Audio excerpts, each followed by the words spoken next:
Hi welcome back to my channel.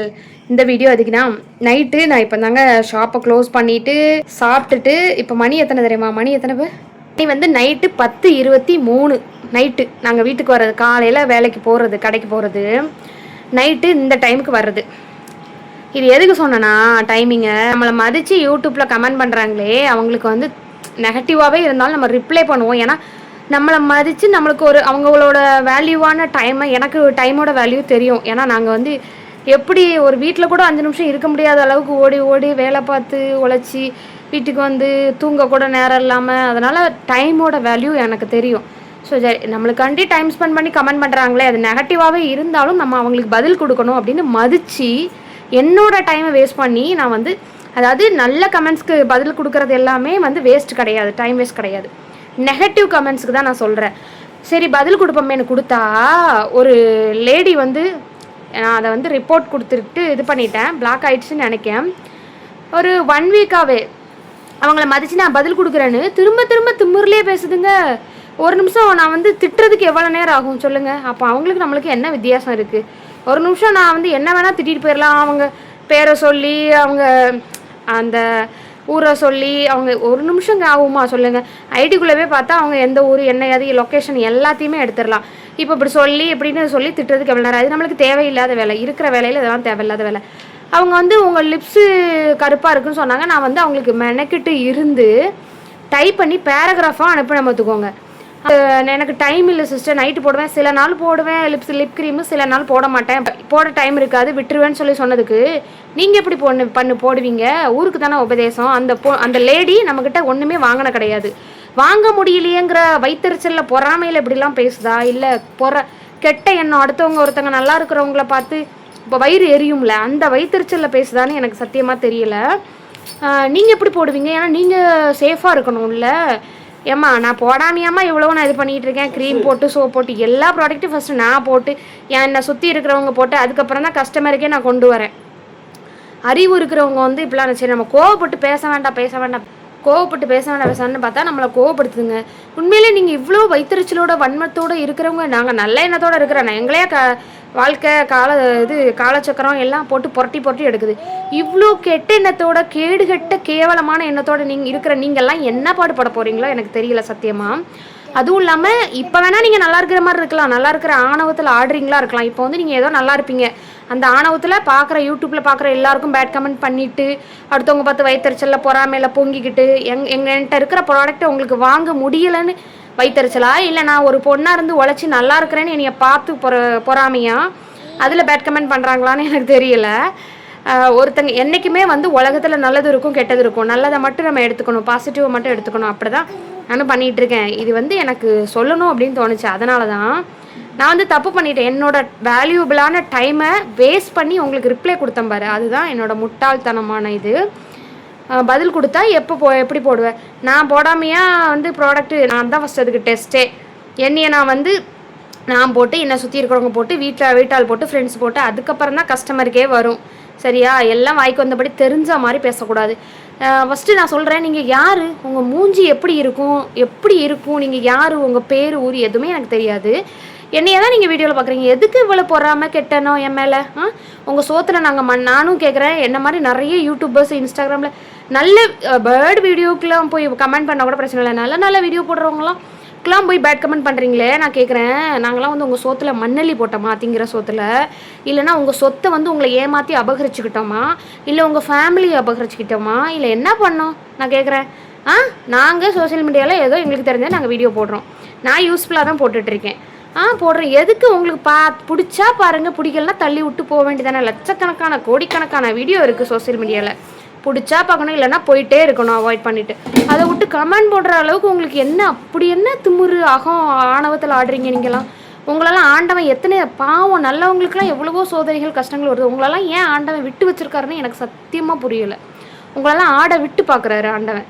ஆட விட்டு ஆடுமா, ஆடு, இன்னும் கொஞ்சம் ஆடு, அதுக்கப்புறம் உன்னை அடக்கிறேன் அப்படின்னு சொல்லி உங்களை ஆட விட்டுருக்காரா என்னன்னு தெரியல. உண்மையிலே நீங்களாம் மனித பிறவிகளா? கேவலமான பிறவிகள். அப்படின்னு துப்புற அளவுக்கு இருக்கீங்க. எனக்கு நீங்கள் பேட் கமெண்ட் பண்ணுறது கூட பிரச்சனை இல்லை. எனக்கு ஒவ்வொரு டைமும் நான் என்ன தெரியுமா நினைப்பேன், எனக்கு வந்து எனக்கு பேட் கமெண்ட் பண்ணுறவங்களா இருக்கட்டும், நேரில் தெரிஞ்சவங்க என்னைய பார்த்து ஒரு பொறாமப்பட்டாலோ ஏதோ ஒரு கெடுதல் பண்ணாலோ நான் என்ன தெரியுமா நினைப்பேன், எனக்கு பண்ணிட்டாங்கங்கிறது எனக்கு மைண்டில் தோணாது. இவ்வளோ ஒரு கேவலமான மனுஷங்க இந்த உலகத்தில் இருக்காங்களே, இதுக்கு அவங்க இப்படி கெட்டெண்ணத்தோடு இருக்காங்களே, இதுக்கு அவங்க பதில் தண்டனை வந்து கர்மா அவங்களுக்கு என்ன கொடுக்க போகுது, என்ன அனுபவிக்க போகிறாங்களோ அப்படின்னு தான் என் மைண்டு போகும். உண்மையில் எனக்கு பண்ணதெல்லாம் நான் நினைச்சே பார்க்க மாட்டேன். ஒரு தூசி தட்டின மாதிரி தட்டி விட்டுருவேன். அவங்க அடுத்து என்ன அனுபவிக்க போகிறாங்களோ அப்படி தான் நான் எடுத்த செய்யன்னு எனக்கு தோணும். என்ன இப்படிலாம் இருக்காங்க சீ அப்படிங்கிற மாதிரி. அவ்வளோ ஒரு கேவலமான பிரிவுகள். நான் முன்னாடி இருந்ததுக்கு நான் என்னோடய ப்ராடக்ட் யூஸ் பண்ணி தாங்க நான் இப்படி வந்திருக்கேன். இன்னொரு குட் நியூஸ், நாங்கள் வந்து இன்னொன்று நான் சொல்லிடுறேன். நைட் க்ரீமில் இன்க்ரீடியண்ட் போடாமல் இருக்கிறதுக்கு காரணம் ரவுண்ட் ஸ்டிக்கர் மட்டும் தான் ஒட்டி கொடுக்குறேன். ஏன்னா எனக்கு இன்னும் பாக்ஸ் வந்து ஃபிக்ஸடாக கிடைக்கல. அதாவது எப்படின்னா, சரி இனிமேல் எப்போதுமே நம்மளுக்கு இந்த பாக்ஸ் தான் நம்ம கஸ்டமருக்கு கொடுக்க போகிறோம் அப்படிங்கிற மாதிரி பாக்ஸ் எனக்கு அமையலைங்க. உங்களுக்கே தெரியும், ரெகுலர் கஸ்டமருக்கு எத்தனை பாக்ஸ் இது வரைக்கும் நான் மாற்றிருக்கேன் உங்களுக்கே தெரியும். அப்போ யோசிச்சு பாருங்கள், எதுக்கு மாற்றுறேன்? ஒரு டைம் வாங்குற பாக்ஸ் அடுத்த டைம் கிடைக்க மாட்டேங்குது. கேட்டால் ஸ்டாக் இல்லைன்றாங்க, வர மாட்டேதுன்றாங்க. நாங்கள் அலைஞ்சி திரிஞ்சு திருநெல்வேலி, மதுரை, சென்னை அலைஞ்சி திரிஞ்சது தான் மிச்சம். இப்போ லாஸ்ட் டைம் சென்னை போயிருக்கேன். சவுகார்பேட்டை ஃபுல்லாக 2 தெரு அலைஞ்சு முடிஞ்சு ஒரு கடையில் பார்த்து நேரில் பேசி, அவங்க ஓனரோட அப்பா இருந்தாங்க. ஓனர் வந்து ஊருக்கு போயிருந்தாங்க, ராஜஸ்தான், ஹிந்தி அவங்க தான்.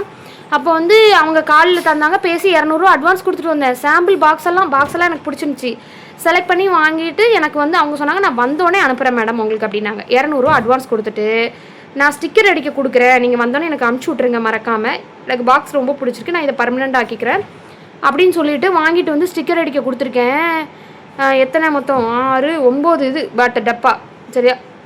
ஆமாம், 10 பாக்ஸ் இருக்குன்னு வைங்களேன், ஹேர் ஆயிலுக்கு எல்லாம் சேர்த்து ஸ்டிக்கர் அடிக்க கொடுத்துட்டேன். அவங்களுக்கு கால் பண்ணுறேன், மெசேஜ் பண்ணுறேன், பிஸியாக இருக்கேன்னு தான் சொல்கிறாங்களே தவிர அனுப்பவும் மாட்டுறாங்க. நான் எனக்கு இத்தனை பீஸ் வேணும்னு கேட்டுட்டேன், அதையும் அனுப்பின மாதிரி தெரில. ஏன் 200 கொடுங்கன்னு கேட்டதுக்கு, அந்த பாக்ஸை நீங்கள் வாங்கிட்டு போனீங்களா, சாம்பிள் பாக்ஸ் எப்படி தெரியுமா, அந்த கிராச் ஆகி பழசாக இருக்கும் தெரியுமா, அந்த கிராச் ஆகி டேமேஜ் ஆகி நம்ம அது ஸ்டிக்கர் அடிக்க அளவுக்கு தானே கொண்டு வந்தோம். அது எதுக்கு, அது வந்து யூஸே பண்ண முடியாது, கொடுக்க முடியாது, நானும் யூஸ் பண்ண முடியாது. ஏன்னா டேமேஜ் ஆன பீஸு. சரி ஸ்டிக்கருக்கு அளவுக்கு ஓகே தேவைப்படும் தான் கொண்டு வந்தேன். அப்போ அவங்க சொன்னாங்க அதுக்கு சரியாக போச்சுன்னாங்க. இல்லை அதெல்லாம் முடியாது, அந்த பாக்ஸ் எனக்கு எதுக்கு, அதை நான் கொண்டு வரேன், நீங்கள் வந்து எனக்கு கொரியர் அனுப்புகிறேன், 200 ரீஃபண்ட் பண்ணுங்கன்னு சொன்னால் அட்ரஸ் எனக்கு கொடுக்கவே இல்லை. சரி இப்போ சென்னை போயில அந்த பாக்ஸை எடுத்துக்கொண்டு அந்த கடையில் நேரடியாக போய் கொடுத்துட்டு 200 வாங்கிட்டு மற்ற கடைகள் அலைஞ்சி இன்னும் பாக்ஸ் பார்க்கணும். எனக்கு இப்போ ஒரே பாக்ஸு ஃபிக்ஸடாக கிடைச்சாதான், இந்த பாக்ஸ் எப்போதுமே கண்டினியூவாக கிடைக்கும், எப்போதுமே ரெகுலராக கிடைக்கணும் ஒரு இது வந்தால் தான் அதை நான் ஸ்டிக்கர் அடிக்க கடையில் கொடுத்து அளவெடுத்து ஸ்டிக்கர் அடிக்க முடியும். ஸ்டிக்கர் வந்து குறைஞ்சது 100 200லாம் இல்லை, 1000 கணக்கில் தான் அடிக்க முடியும். 10,000 15,000 20,000 அந்த மாதிரி. அப்போ வந்து நான் அவ்வளோ ஸ்டிக்கர் அடித்து வச்சு அடுத்த டைம் பாக்ஸ் கிடைக்கல அப்படின்னா நான் என்ன பண்ணுவேன் சொல்லுங்கள்? அந்த ஸ்டிக்கர்லாம் வேஸ்ட் தானே. ஆல்ரெடி இந்த பிரச்சனை எனக்கு நடந்திருக்கு. நான் ஒரு பாக்ஸை வச்சு ஹேர் ஆயில் பாட்டிலை வச்சு ஸ்டிக்கர் அடித்து வச்சுருக்கேன். அடுத்த டைம் அந்த பாட்டில் கிடைக்கல, அந்த டப்பா கிடைக்கல, அந்த ஸ்டிக்கர் எல்லாம் வேஸ்ட்டு. அந்த நாங்கள் அடுத்த டைம் கிடச்ச பாக்ஸில் ஒட்ட முடியலை. அதனால தான் அந்த ரவுண்ட் ஸ்டிக்கர்னால் எல்லா பாக்ஸ்லேயும் ஒட்டிக்கலாமே அப்படின்னு அது மட்டும் அடித்து வச்சுருக்கேன். இப்போ ஒரே பாக்ஸு இனிமேல் எனக்கு இது ரெகுலராக கிடைக்கும் அப்படிங்கிற ஒரு நம்பிக்கை வந்துருச்சுன்னா அந்த டப்பாவோட அளவு வச்சு நான் வந்து ஸ்டிக்கர் அடிக்க கொடுத்துருவேன். எல்லா இன்க்ரீடியன்ட் எல்லாமே மென்ஷன் பண்ணி, expiry date, manufacturing date, A to Z அதில் வந்து நாங்கள் வந்து மென்ஷன் பண்ணி இது பண்ணிடுவோம். அதுக்கு வந்து நான் என்ன பண்ணணும் அப்படின்னா, திரும்ப சென்னை போகணும். சென்னை போய் சவுகார்பேட்டை போய் அலைஞ்சு தெரிஞ்சு ஒரு கடையில் பேசணும், இந்த பாக்ஸ் எனக்கு ரெகுலராக கிடைக்குமா, கொடுப்பீங்களா அப்படின்னு சொல்லி கன்ஃபார்ம் பண்ணிவிட்டு வரையிலே ஒரு 1000 மொத்தம் 10,000 பாக்ஸ் வாங்கிட்டு வரணும். எல்லாத்துலேயும் 1000 இனிமேல் அடுத்து நான் ஆர்டர் போட்டால் கிடைக்குமா அப்படின்னு கேட்டுட்டு அவங்க கிடைக்கும்னு அவங்க சொன்னதுக்கப்புறம் தான் நம்ம வந்து அதில் ஸ்டிக்கரே அடிக்க முடியும். அப்போ வந்து ஸ்டிக்கர் வேஸ்ட்டில் அங்கே எவ்வளோ காசு வேஸ்ட்டாக இருக்குது தெரியுமா? ஸ்டிக்கர் பாக்ஸுன்னு அது மாதிரி ஃபிக்ஸடாக ஒன்று பண்ணணும் அப்படிங்கிறதுனால தான் டிலே, வேறு ஒன்றுமே கிடையாது. இப்போ வந்து நான் திரும்ப சென்னை போய் அங்கே சவுகார்பேட்டை போய் அங்கே பாக்ஸு ஃபிக்ஸ் பண்ணதுக்கப்புறம் தான் வேறு கடை பார்க்கணும். அந்த கடையை விட்டுட்டு வேறு கடையை பார்த்து ஃபிக்ஸ் பண்ணதுக்கப்புறம் தான் அதை கொண்டு வந்து ஸ்டிக்கர் அடிக்க கொடுத்து அதில் தான் வந்து நான் manufacturing date, expiry date, ingredients எல்லாமே மென்ஷன் பண்ணி அடித்து நான் சேல் பண்ணுறேன். அது கூடிய சீக்கிரம் நான் பண்ணிடுவேன், சரிங்களா? அதுக்கு முன்னாடி வாங்குறவங்க வாங்கட்டும், அவங்க வந்து ரெகுலர் கஸ்டமராக இருப்பாங்க, நம்பிக்கிறவங்க வாங்கட்டும். கண்டிப்பாக நான் அதை நான் பண்ணிடுவேன் கூடிய சீக்கிரம். ஒரு 1 மந்த்னு வைங்கல, அதுக்குள்ளே நான் எல்லாம் ரெடி பண்ணிடுவேன். இன்னொன்று தெரிஞ்சுக்கோங்க, ஸ்டிக்கர் வந்து எங்கள் திருநெல்வேலி ஜங்ஷனில் தான் நான் அடிக்க கொடுக்குறேன். ஒரு அண்ணாட்ட பத்திரிக்கையெல்லாம் அடிப்பாங்களா, அவங்க உண்மையிலே சத்தியமாக சொல்கிறாங்க, 1 மாதம் ஆகுறாங்க அந்த அண்ணன் எனக்கு தர்றதுக்கு. அந்த அண்ணன் இந்த வீடியோ பார்த்தா அது நினச்சிக்கோங்களா என்னன்னு தெரில. 1 மாதம், சில டைம் சீக்கிரம் தராங்க, சில டைம் ரொம்ப டிலே பண்ணுறாங்க ஸ்டிக்கர் அடிக்க கொடுத்து. எனக்கே மறந்துடும், என்ன அந்த அண்ணனுக்கும் மறந்துடும். நான் கொடுத்துட்டு அண்ணா கேட்கும்போது என்னது கொடுத்தீங்க, நான் சரி நாளைக்கு தரேன் அப்படிங்கிற மாதிரி ஆகிடுதுங்க எனக்கு எல்லாமே.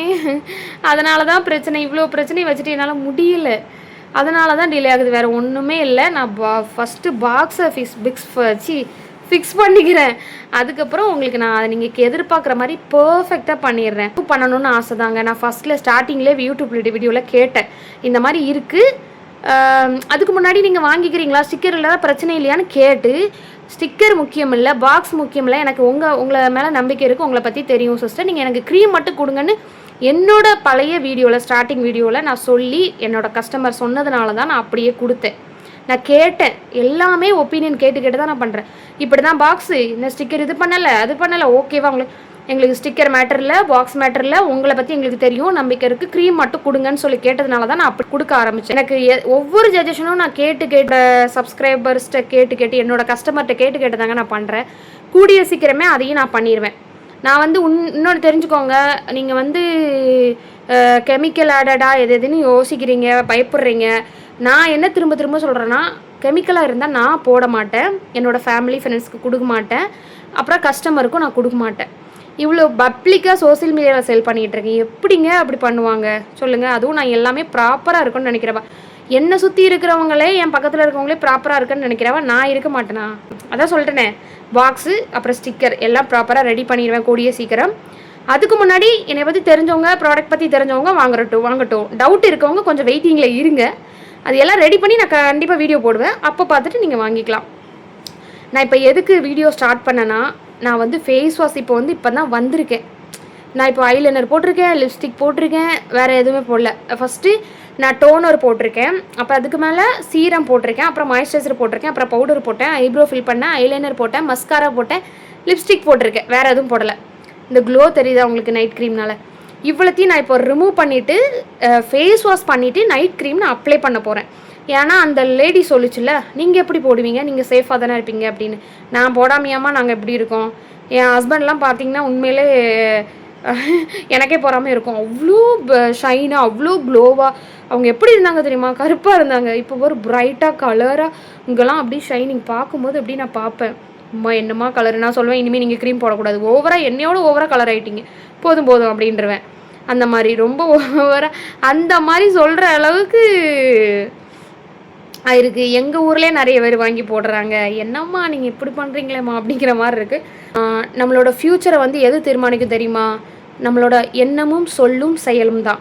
அதனால் நல்ல எண்ணத்தோடு இருந்தால் நம்மளோட ஃப்யூச்சரும் சரி, நம்மளோட ஃபேமிலியும் சரி நல்லா இருப்பாங்க. நம்ம எண்ணங்கள் தீயவையாக இருந்தால் அது அதோட ரெஃப்ளெக்ட் கர்மாங்கிறது என்ன செய்கிறோமோ அதுதான் சுற்றி இங்கே வரும்.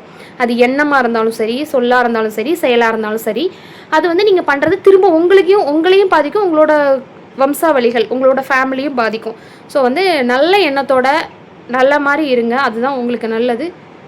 ஏம்ப இப்போ கூட நான் சொல்கிறேன், ஆன்மீகத்தில் இருக்கேன், குண்டலினி யோகா முடிச்சிருக்கேன், காயகல்பம் படிச்சுட்டு இருக்கேன், இன்னும் முடிச்சிட்டேன்னு சொல்ல முடியாது, கண்டினியூட்டி தான். காயகல்பம், குண்டலினி யோகா எல்லாமே படிச்சுட்டே இருக்கேன்னு வைங்களேன். ஆன்மீகத்தில் இருக்கேன், கொஞ்சம் எவ்வளோ முடியுமோ அந்தளவுக்கு கற்றுட்டே இருக்கேன். பிரபஞ்சம், கடவுள், காலச்சக்கரம், மனித பிறவி எல்லா பிறவியும் பற்றி கொஞ்சம் படிச்சுட்டு இருக்கேன். ஸோ நம்ம என்ன நினைக்கிறோமோ அதுதாங்க நம்ம லைஃப், நம்ம எதிர்காலம், நம்மளோட குழந்தைங்களோட எதிர்காலம் எல்லாமே. நம்ம நல்லது நினச்சோம் அப்படின்னா நல்லதே நடக்கும், கெட்டது நினச்சோம் அப்படின்னா நம்மளுக்கு கெட்டது தான் நடக்கும். அது இன்றைக்கி வேணால் நீங்கள் நல்லா இருக்கிற மாதிரி தெரியலாம், அடுத்த வாரமோ அடுத்த மாதமோ அடுத்த வருஷமோ கண்டிப்பாக அதுக்கு தண்டனை உண்டு. தாமதம் தான் ஆகுமே தவிர இல்லாமலாம் போகாது. அதனால் நல்ல எண்ணத்தோடயே இருங்க. உங்களெல்லாம் நினச்சா எனக்கு தாங்க கவலையாக இருக்குது, என்னடா இப்படி கெட்ட எண்ணத்தோடு இருக்காங்க, ஏன் உங்களை யார் என்ன பண்ணா, ஏன் இவ்வளோ வன்மோ, ஏன் இவ்வளோ பொறாமை, ஏன் இவ்வளோ இது கெட்ட எண்ணம், அடுத்தவங்க நல்லா இருக்கிறத பார்த்து பொறுக்க முடியாத வயிற்றுச்சல், அல்சர் வந்துடுங்க. அப்படிலாம் வயிறு எரியாதீங்க, சரியா? உடம்பை பார்த்துக்கோங்க. நான் இப்போ ஃபேஸ் வாஷ் பண்ணிவிட்டு நைட் க்ரீம் போடுறேன். நான் வீடியோ எடுக்கவும் என்னை பார்த்துட்டே இருந்தேன், பேசிகிட்டே இருக்கிறது, என்னடா பேசுகிறா இவ்வளோ டென்ஷனா அப்படின்னு. ஃபஸ்ட்டு பெட் வைப்ஸை வச்சு நீங்கள் அப்படியே குனிஞ்சிக்கிட்டே போயிடுவீங்க, ஃபோனை ஸ்டாண்ட் இல்லாமல் இவங்களை பிடிக்க சொல்லுங்கள். இன்னொன்று என்ன தெரியுமாங்க, இந்த ஐலேஷ் எனக்கு முன்னாடி முடி ஷார்ட்டாக இருக்கும், இப்போ டெய்லி மஸ்காரா போடுறேன்னா நல்ல க்ரோத்து தெரியுது தெரியுமா. அந்த ஐலேஷ் கண்ணு முடி வளருது, பாருங்கள், ஐலைனர் நல்லா வளருது. இப்போது நம்ம அதுக்கு தனியாக ஆயிலும் போட்டாலும் வளரும், ஆனால் மஸ்காராவே டெய்லி போட்டாலும் வளரும். அது எனக்கு சூப்பராக ஒர்க் அவுட் ஆகுது. டெய்லி மஸ்காரா போடுறதுனால அந்த ஹேர் நல்லா வளருது. ஐலாஷ் ஐலாஷ் அப்படியே மேலே தூக்கிட்டு அப்படியே மேலே அதை ஃபேனை சீலிங்கை காமிக்க போயிருங்க சரியா. என் ஹஸ்பண்ட் முகத்தெல்லாம் பார்த்தீங்களோ ஃபஸ்ட்டு இருந்ததுக்கும் இப்போ இருந்ததுக்கும் நீங்களாம் ஷாக் ஆகிடுவீங்க. அப்படி கெமிக்கலையா என் வீட்டுக்காருக்கு நான் போட்டு விட போகிறேன். அள்ளி டெய்லி நான் போடுறோம் இல்லையா, அவங்க முக்கியமாக போடுவாங்க தெரியுமா. எல்லா ப்ராடக்ட்டும் பேக்கிங் தான் பண்ணிகிட்டு இருப்பாங்க. அங்கே ப்ராடக்டை பார்த்தா அவங்க மூஞ்சிக்குள்ளே தடவிருப்பாங்க, மூஞ்சில் கையில் காலில் கழுத்தில் அப்படின்னு. மிச்சம் மீதி இருக்கிறது எல்லாத்தையும் இதுங்க என் மொத்த ஃபேமிலியும் போடுது தெரியுமா. மனசாட்சி இல்லாமல் பேசுகிறீங்க. சி உண்மையிலே சொல்கிறேன், இனிமேல் நான் வந்து பேட் கமெண்ட் வந்தாலே வந்து அதை வந்து பாருங்கள் எல்லாத்தையும் ரிமூவ் பண்ணி எடுத்துட்டேன். பேட் கமெண்ட் வந்தாலே இனிமேல் வந்து பிளாக், உடனே பிளாக் தான். இந்த நாய்ங்களுக்கெலாம் நான் எதுக்கு ரிப்ளை பண்ணணும் சொல்லுங்கள். தேவையில்லாத நீங்கள் உங்களோட எண்ணத்துக்கு நீங்களே அதை தண்டனையை அனுபவிச்சுட்டு போங்க. கெட்ட எண்ணத்துக்கு நீங்களே உங்களுக்கு வந்து என்ன தண்டனை கடவுள் கொடுக்கணுமோ கொடுப்பாரு. பேட் கமெண்ட்னாலே பிளாக் போடு, பிளாக்கை போடு அப்படின்னு சொல்லி பிளாக் பண்ணிடணும். எதுக்குமே ரிப்ளை பண்ணக்கூடாது.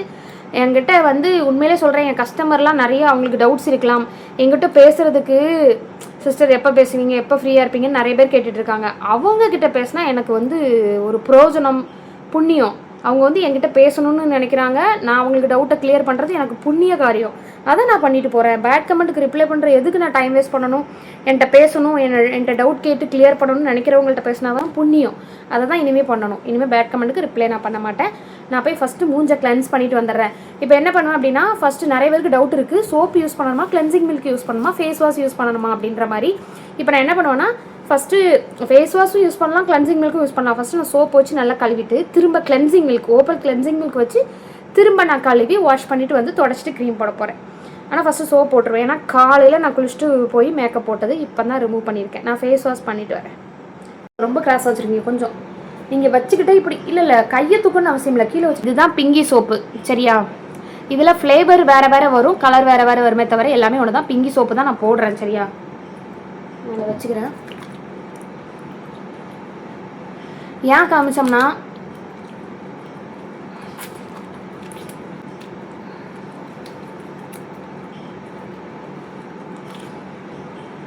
நல்லா அப்படி ஒரு மசாஜ் மாதிரி பண்ணி நான் வாஷ் பண்ணிட்டு வந்துடுறேன். உங்க மூஞ்சி அங்கே தெரிய காட்டுது.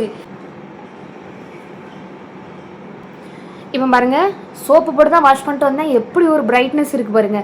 இப்போ ஓப்பல் கிளென்சிங் மில்க். இப்போ கிளென்சிங் மில்க் இல்லை, ஐயோ பிச்சுக்கிட்டு போயிட்டு. இப்போ வெறும் சோப்பை மட்டும் வச்சு கூட வாஷ் பண்ணிவிட்டு கூட நீங்கள் வந்து வெறும் சோப்பை மட்டும் வச்சுட்டு கூட நீங்கள் வாஷ் பண்ணிவிட்டு ஈரம் இல்லாமல் தொடச்சிட்டு போடலாம். நான் எதுக்கு போடுறேன் அப்படின்னா, நான் வந்து டஸ்ட்டு பொல்யூஷன் வெளியிலலாம் சுற்றிட்டு வந்திருக்கேன். அதனால் டெட் செல்ஸ் இருக்கும். அதனால் ஒரு ஸ்டெப்பு அவ்வளோதான்.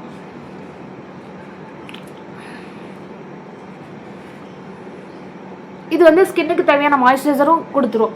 நல்லாயிருக்கும். ஸ்கின்னுக்கு தேவையான ஹைட்ரேஷன் கொடுத்து ஒரு மாய்ஸ்சரைசிங்காக வச்சுக்கிடும். டெட் செல்ஸ் எல்லாத்தையும் ரிமூவ் பண்ணிடும். ஒரு டெய்லி ஃபேஷியல் மாதிரி. சோப்பு வந்து நார்மலாக எல்லோரும் இந்த ஸ்டாண்டு வாங்கணும். கண்ணுக்கெலாம் நல்லா ஃபோக்கஸ் பண்ணி இது வந்து ஹேர்ஸ்க்கு மட்டும் இல்லைங்க, குளிக்கும்போது ஃபுல் பாடிக்கும் கூட போடலாம், அப்ளை பண்ணலாம். அதான் சொன்னேனே, ஸ்கின்னுக்கு தேவையான ஹைட்ரேஷன், டானு, அந்த டெட் செல்ஸ் எல்லாம் ரிமூவ் பண்ணி மாய்ஸ்சரைசிங்காக வச்சுக்கணும். நான் வாஷ் பண்ணிட்டு வந்துடுறேன். ஈரம் இல்லாமல் தொடச்சிட்டு எப்போதுமே ஃபேஸை வந்து இருத்தி தொடச்சி எடுக்கக்கூடாது, ஒத்தி தான் எடுக்கணும் தண்ணியை. நீங்கள் இப்போ கிளென்சிங் மில்க்கு பதிலாக கிளென்சிங் மில்க் இல்லை அப்படின்னா ஃபேஸ் வாஷ் கூட யூஸ் பண்ணலாம். சோப்புக்கு பதில் இப்போ ஃபேஸ் வாஷ் யூஸ் பண்ணலாம். நான் வந்து ஃபேஸ் வாஷும் இருக்குது, ஆனால் கடையில் வச்சுருக்கேன். நான் வந்து கடையில் முக்கால்வாசி நேரம் இருந்தால் வீட்டில் கொஞ்சம் நேரம் இருக்கேன். அங்கேயும் ப்ராடக்ட் வச்சுருப்பேன், இங்கேயும் ப்ராடக்ட் வச்சுருப்பேன். இது இதாங்க பிங்கி கிரீமு. இங்கே பாருங்கள், ஏன்னா பெரிய டப்பா வச்சுருக்கோம். இப்போ பாருங்கள் எவ்வளோ காலியாக இருக்குதுன்னு மட்டும் பாருங்கள். கொஞ்சோண்டு தான் இருக்குது, இப்போ ஃபுல்லாக காலியாகிடுச்சு. நாங்கள் யூஸ் பண்ணாமையே அங்கே காலியாகிடுச்சு.